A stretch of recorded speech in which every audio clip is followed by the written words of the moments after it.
Hello there, football fans. Welcome to Room 442, presented by Betano, Vitarian, Pereira, Singh, Sharman. After years of dreaming and months of preparing and prognosticating, we finally can talk about Canada at a World Cup, and they lost their first game 1-0 to Belgium. But listen, results, they're key. We understand that. But entering this match, we said, listen, it's about performance. Prove that they belong on this stage. And I tell you what, you could argue they were robbed in that match. They played some wonderful football, Sarah. But in the end, a little bit of class is all you need, and that was enough. Yeah, no, I mean, they showed up. They came out with like a fire underneath them, and they looked great. We could argue that there may have been one or two penalties that weren't called for the Canadians, and that's always really tough. But Canada can walk away from this match knowing that they outplayed Belgium, the second best team in the world, according to FIFA. And, you know, they should keep their heads up for their next match against Croatia because they did an outstanding job. And we can enjoy this, right, Mikey? This isn't hyperbole. They played a really good game of football today. A little bit more ruthlessness in the final third. John David, I believe, 10 touches in the box, 7 attempts on goal, none on target. That's not actually good enough. And we should hold them to a high standard now. But overall, fantastic performance. And John Herdman said he's proud of the performance, but obviously gutted with the result. Yeah, it's crazy just how much my emotions swayed during the course of this game, even leading up to it. You know, yesterday I'm thinking, hey, happy to be here. We're going to a World Cup. This is unbelievable. As the match is starting to get kicked off, I'm watching some of the upsets, Saudi Arabia, Japan. Like, you know what? Canada's probably just as good, if not better than those teams. Why can't Canada find a way to get a result? By halftime, Canada's behind, I'm pissed. I'm like, come on. Like, Canada should be winning this game. And you know what? In a tournament, these are little moments. They matter. They make a huge difference. And I just hope, while match day 3 rolls around, that we're just not kicking ourselves here because Canada couldn't get a result against Belgium. But I love the way the needle's moving, you know? Yeah, 2.47 XG compared to 0.58. I mean, that's significant. That's how good this team. Dropping some XG. I know. I don't know what it means, Albert. Yes. But apparently it's really important. Actually, that's one stat. Actually, is advanced stats nowadays. Does make some sense. We do need to talk about the penalty. Alphonso Davies takes it. Should he have? I mean, he's not generally your regular penalty taker. No, and we were all surprised. Davies is taking it, really? And I was listening to the post-match show on TSN, and Kevin Cobain was saying that, or not Kevin Cobain, Janine Becky was saying that, oh my goodness, John Herdman. Oh. John Herdman mentioned that he was going to leave it up to the players on the pitch, which I find surprising because that's the decision you need to make, I feel like, in the dressing room. Listen, this is the guy who's taking the penalties, and that's how it should be. Jonathan David, Junior Hoylett, probably my first 2 choices. It's just...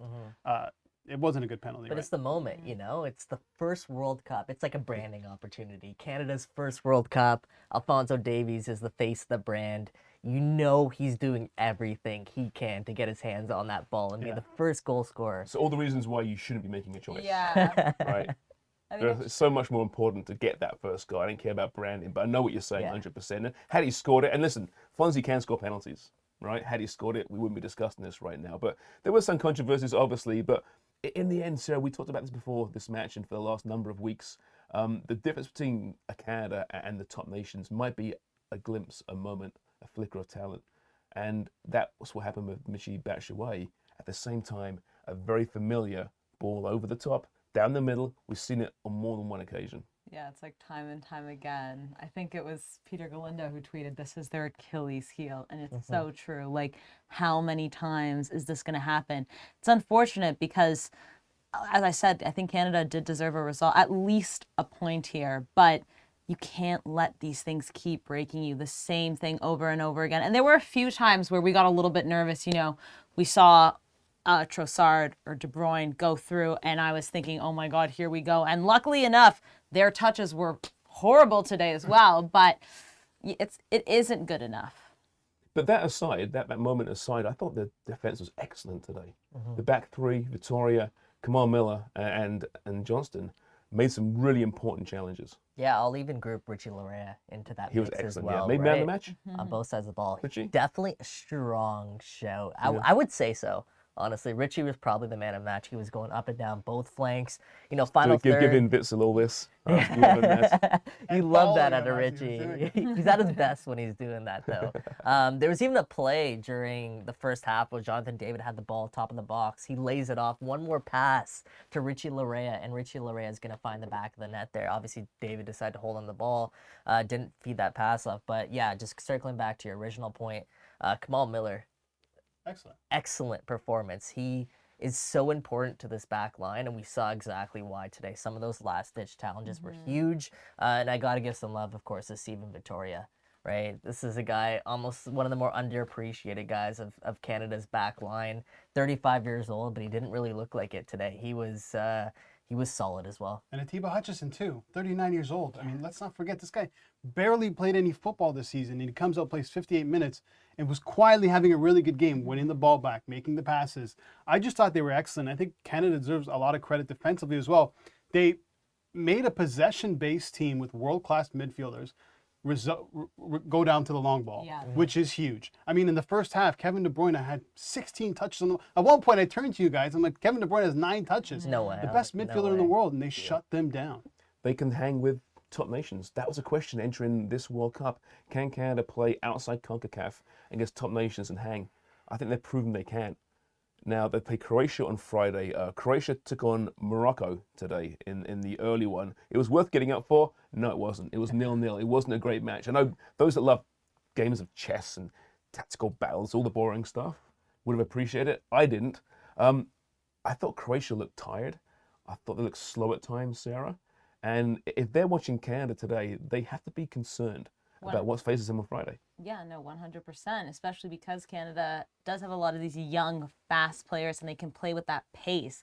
Croatia is gonna get exhausted if they have to, deal with these guys, and especially because they didn't get a goal, they didn't get a point, or they got a point. Sorry, they didn't get the 3 points. They need a win as well. They have to go into this with a win, but I think it's going to be really tough. But I'm actually looking forward to Morocco and Canada, because I've been saying it. Morocco is a good side, and everyone is overlooking them. And what I saw, I think they should have gotten away with a win today. But I think when they match up against Canada, 2 young sides with pace, this is going to be a good match. Fireworks. Yeah.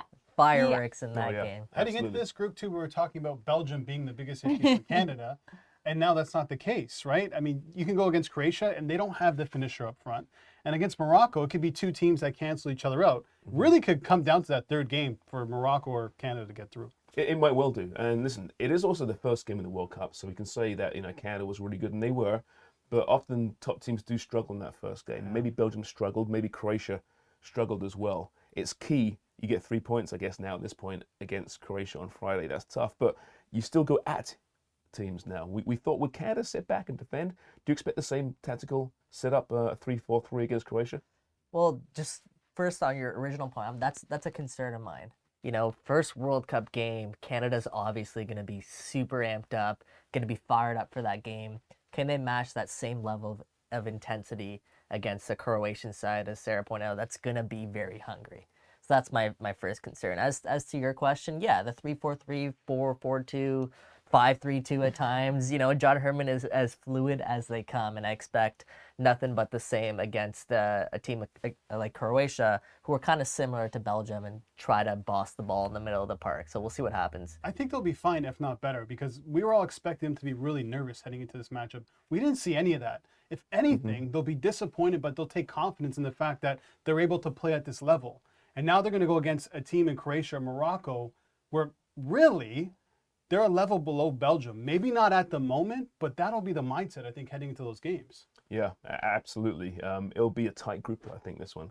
A really tight group. There's 1 goal scored now in 2 games. And talk about pressure. Today, I think I kind of enjoyed it. Yeah. At the same time, when it comes to Friday, when you've got to start winning games, maybe the mindset shifts a lot.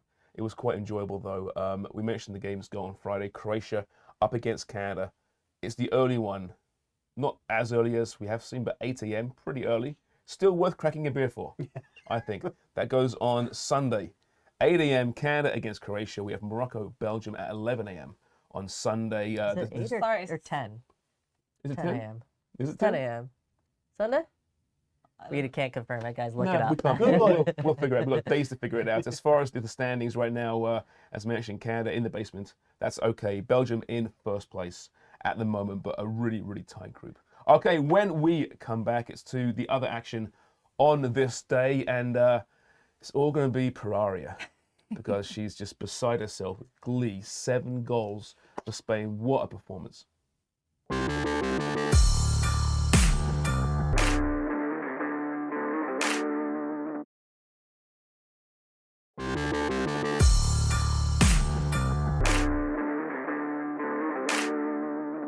Welcome back to Room 442. Our crack research staff confirmed it's 11 a.m. on Sunday. Canada taking on Croatia. So that's not so bad. And no guilt for sure cracking a beer for that one. All right. So even us who might be at work or might not be at work, but regardless, for sure, because they'll help the old nerves. All right. Other games today. We'll get to Spain. Hey, we'll get to Spain shortly. But before then, another massive shocker. Within 24 hours, we saw 2 enormous shocks, of course. Yesterday was, I guess, the big one, Saudi Arabia, Argentina. Japan beating Germany today, Albert. Yeah.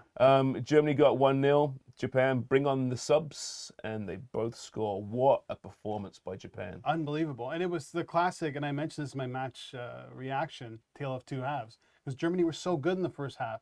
Come the second half, around the 67th minute, Hansi Flick decides to take out Gundogan and Thomas Muller, 2 probably the best players for Germany on the day, and decides to go more defensive. Leon Goretzka almost to hold on to that 1-0 lead, which was strange for Germany against Japan, and it didn't work. And then Japan makes a bunch of substitutions, and those worked brilliantly, and they were able to finish a lot of the chances that they had in the first half, but these subs came on and did a job. And now, right now, Germany, listen, Spain next, it could be another World Cup where Germany doesn't come out of the group. Why do teams sit on 1-0 leads? Oh. I just don't get it. I see it over and over again. It's fine if you've got a great defense, but Germany hasn't got a great defense, as we saw today. But we talk about Japan. We saw them last week, actually, against Canada, and their transition is dynamic. They might be the quickest team in transition at the World Cup. They were so much fun to watch. When they were down, they was like dogs on a bone. They weren't giving up. They believed themselves so much. They're just a fun team. Yeah, man, I've been beating this drum about Japan. Japan is a team that, as you mentioned, we saw not too long ago. Essentially, their second team with a bunch of starters sprinkled in, and they still put on a really good performance. Over the course of this calendar year, I think you mentioned this yesterday, Japan's only lost 1 time aside from that Canada match, and that was a 1-0 defeat to Brazil. Heading into that match against Canada, they had kept 5 straight clean sheets. So this is a team that knows how to play a sort of style that keeps games competitive. And we saw that today. They kept it at 1-0 throughout the course of this match. And as the game grew on, as Albert pointed out, they grew into this game. And yeah, people are comparing it to Saudi Arabia.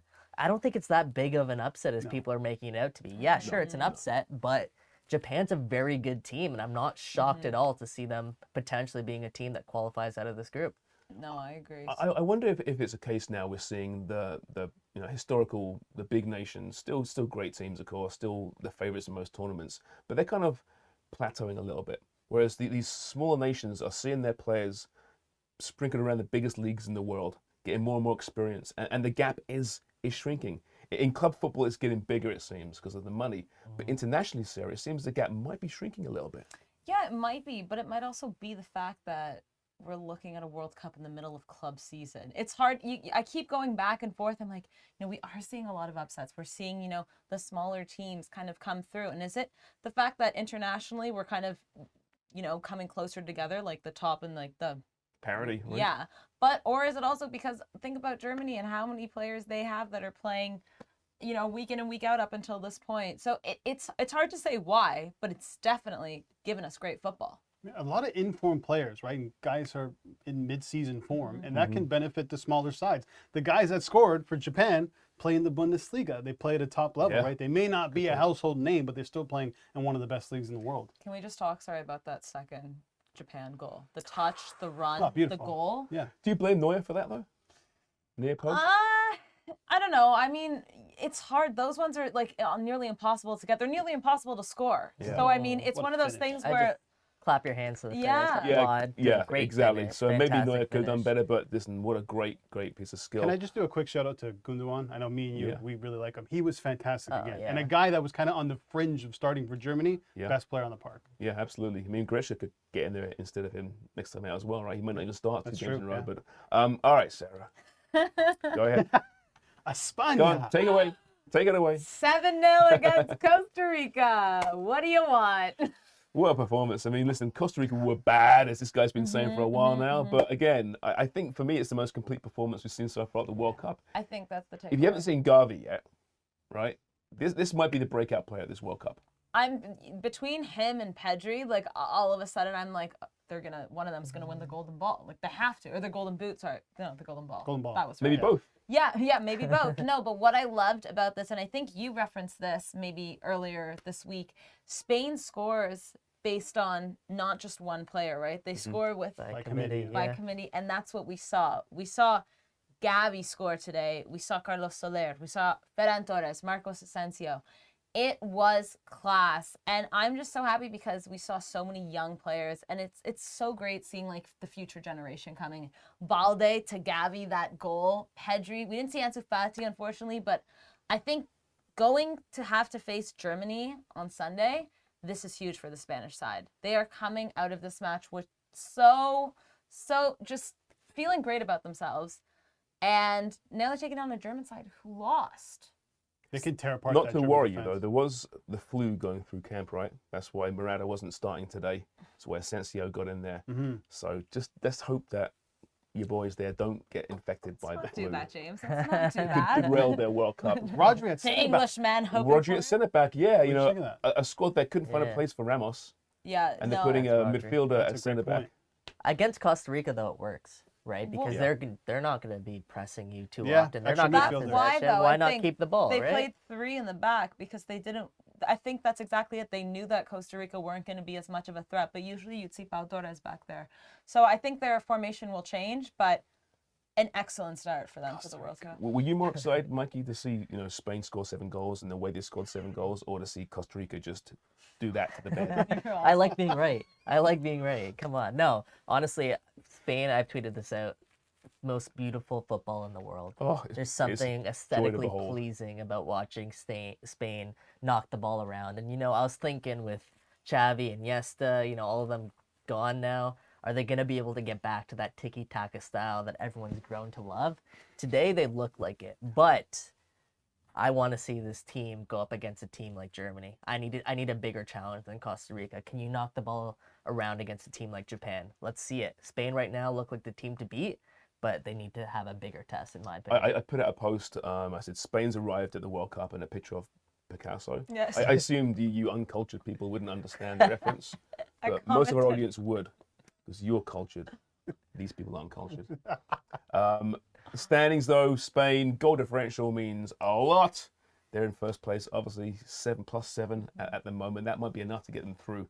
Who knows? Costa Rica right in the basement, and a real nice little scrap there for second and third place. The games go on Sunday, November 27th, 2 p.m. I think I'm right with this one. This one Spain, is. I Germany. can confirm that one because it's locked in there. Don't call me during that hour at all. Yeah, what a match that could be. I mean, listen, like we said, first match of the World Cup, strange things happen. They happened today. Second game, it's going to be a classic, I hope. Fingers crossed. All right, so when we come back, we'll make some money. We'll look ahead to tomorrow's matches as the World Cup continues.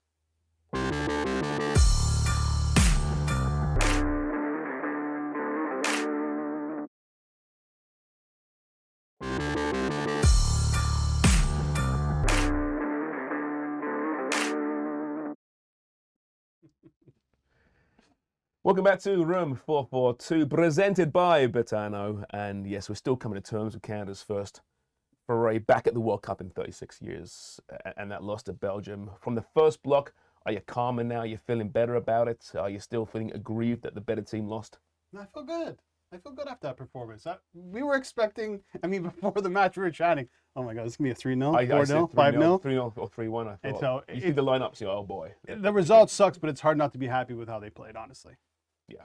You Mixed okay with that? emotion. Mixed emotion. Yeah. I keep going back and forth. Like, Did you feel the way you thought you'd feel Because we've been thinking about this for months now, right? We've been over-analyzing the World Cup for so long. Yeah. When that kicked off and you saw the anthems, did you feel the way you thought you might? No, truthfully, like I said, I mean, I'm talking from the after the match. I was happy to be here, but by the end of it, I'm not happy. I'm upset in a little bit that we are going to be looking back at that game and being like, man, I wish we could have got a point. That's a big, I think, development in Canadian soccer, though, to feel yeah. that way, right? Okay, let's make some money, shall we? So, Time now for Fast Money Football presented by Betano. 4 big games going on tomorrow's Thursday, right? Yes. Thursday, as the first round of games wraps up already. Flying through this World Cup right now. All right, we'll pick a game each, and we'll give you some tips on how you can make some moolah. Albert, let's start with the classic, Switzerland against Cameroon. Oh, match Is of that the the only day. one tomorrow, isn't it? Hey, That's that's the the only 5 one. a.m. one. You getting up for that one?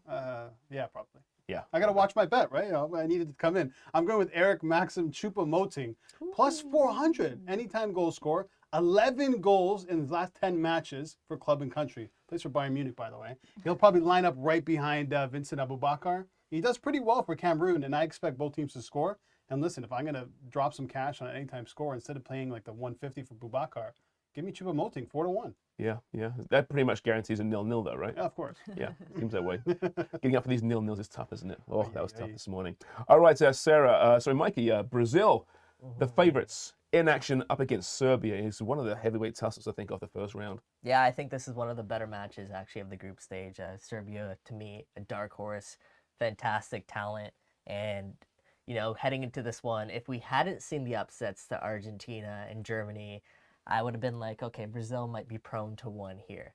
But Brazil, watching their South American rivals go down, I'm going to say Brazil's not going to be phased like this. But I don't actually know which way this is going to tilt, because I still believe in Serbia. So I actually like Neymar as an anytime goal scorer in this one. We talked about this. Neymar's tournament is now. This is his time to make that mark and really, you know, make his mark on the world stage. And he's coming into this in good form. He's 2 goals behind Pele's all-time leading scoring record for Brazil, and this is a good start to get it off. So at plus 110, I think I'd sprinkle some money there. Thiago Silva actually said that this is a different Neymar for this World Cup. He's in the best form he's been in compared to other World Cups. Silva knows all about this, so that's not a bad bet at all. All right, Sarah, you got Uruguay, or as you say, Uruguay. up against South Korea. Yeah, I'm going to take Uruguay and the under. Looking at both of these teams, I was going back and forth. I think both maybe can score. I'm giving the edge to Uruguay, though, because of the form their players are in. But both teams not scoring a lot of goals in their past matches. We're seeing a lot of 1-0s, 2-1s. I'm thinking it might honestly be like a 1-0, I think, for Uruguay. And I know some of us are a little prone to Son, but I still think they're the favorites, and I think they're just going to knock in the one, lock it, and that's it. Have you ever bet against a South American team? No, because somebody has to hold it down here because I'm against you 3. At least you respect it. I like that. Portugal, Ghana, a rematch of the old infamous Luis Suarez handball. And guess who might start this game? Luis Suarez. I should have gone yellow cards. Should have gone red cards, but I didn't. Portugal, right? Sorry, sorry, Told I'm getting me. very I did that. confused. I here. did that earlier this week. Yeah, you're this Uruguay talk. Yeah. Portugal against Ghana. All right, so forget what I just said there. Ronaldo, anytime scorer, plus 110. Listen, as we know, he's left Manchester United by mutual consent. He needs to get a big move to a big club. A good World Cup will do that. It's Ronaldo. These things kind of happen with Ronaldo, so I think a plus 110, sprinkle a little bit of money there. There's some good odds there, I think. You do. He's in the shop window. He really is in the shop Yeah. window. Literally. There was a report that came out that he might be looking to actually go to Saudi Arabia. Remember that deal he was talking about, the Piers Morgan Is thing? 350 still on the disappointing would that table? be? Oh, wouldn't that be? That would tarnish the image, wouldn't it? Yeah, no, it I mean- would. Yeah. Anywhere but Saudi Arabia. I mean, that's a complete Qatar? sellout. No, Oh, that's fine. That's cool. If they All right. actually- No, I'm not gonna. I'll pose the question on our next show. Rats Room 442, and yes, what a day. Listen, regardless of the result for Canada, it was a fantastic day. We have arrived as a footballing nation, and the world has taken notice. They're respecting this Canadian team. Up next, Croatia. Look forward to that. But before then, we are back on Thursday as the Qatar World Cup continues.